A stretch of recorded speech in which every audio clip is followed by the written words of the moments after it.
Il existe un partenariat entre la Sorbonne Nouvelle et Cap Emploi à Paris depuis 2014. Ce qui a fait naître ce partenariat, c'est le constat qu'il était plus difficile pour les étudiants en situation de handicap de s'insérer professionnellement, qu'il s'agisse de trouver un stage ou d'entrer dans l'emploi au bout de leurs années d'études, une fois qu'ils avaient validé leur diplôme.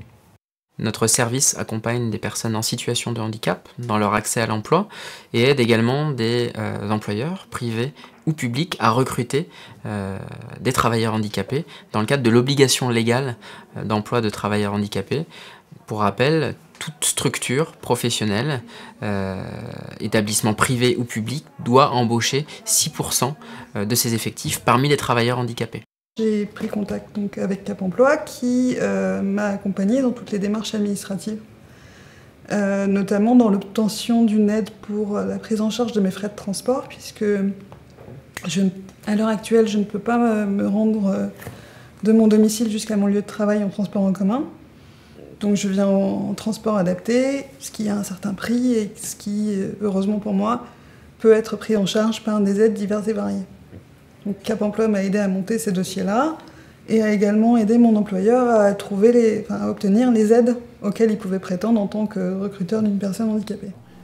Ce dispositif s'appuie sur 3 acteurs principaux, 2 acteurs universitaires, la mission handicap qui amène l'étudiant en situation de handicap vers le bureau d'aide à l'insertion professionnelle où il est reçu, où son projet d'insertion professionnelle peut émerger, où on peut l'aider à mettre en valeur ses expériences, ses acquis, ses connaissances, à définir mieux ce projet. Et enfin, dans un deuxième temps, l'université, les 2 services concernés, mettent en relation l'étudiant avec Cap Emploi et son réseau d'employeurs. L'idée, c'est dans un premier temps de pouvoir informer l'étudiant en situation de handicap de l'intérêt d'une reconnaissance travailleur handicapé pour compenser son handicap, donc aller chercher un équipement professionnel spécifique, pour bénéficier des ressources, des outils dans le cadre de la loi et dans le cadre de l'obligation d'emploi de travailleurs handicapés, et puis pour, par exemple, bénéficier en milieu professionnel de visites médicales plus fréquentes qu'un travailleur lambda. La seule chose sur laquelle on s'est interrogé quand j'ai commencé à travailler ici, c'est le choix de mon poste de travail, parce qu'il fallait que je puisse ranger mon fauteuil roulant derrière pour pouvoir m'installer correctement, sans gêner mes collègues. Le seul aménagement, si vous pouvez appeler ça comme ça, dont je peux bénéficier, mais au même titre que n'importe quel de mes collègues, c'est le télétravail, parce que mon métier s'y prête bien et que ça permet éventuellement, comme c'est déjà arrivé quand j'avais des problèmes de transport ou des problèmes d'ascenseur, d'appeler ma responsable et de lui dire « Écoute, je ne vais pas être en mesure de me rendre au bureau aujourd'hui, est-ce que c'est possible de travailler de chez moi ?» Nous recevons le candidat, nous l'aidons à préciser son projet professionnel dans le respect de sa situation de santé, à préciser aussi ses besoins de compensation de handicap. On travaille avec un réseau de prestataires spécifiques et qui ont des expertises par pathologie. Et puis, effectivement, nous envisageons petit à petit des solutions de stage pour anticiper l'insertion professionnelle. Traducteo est une agence de prestation de services linguistiques, donc traduction, interprétation, sous-titrage, doublage, etc.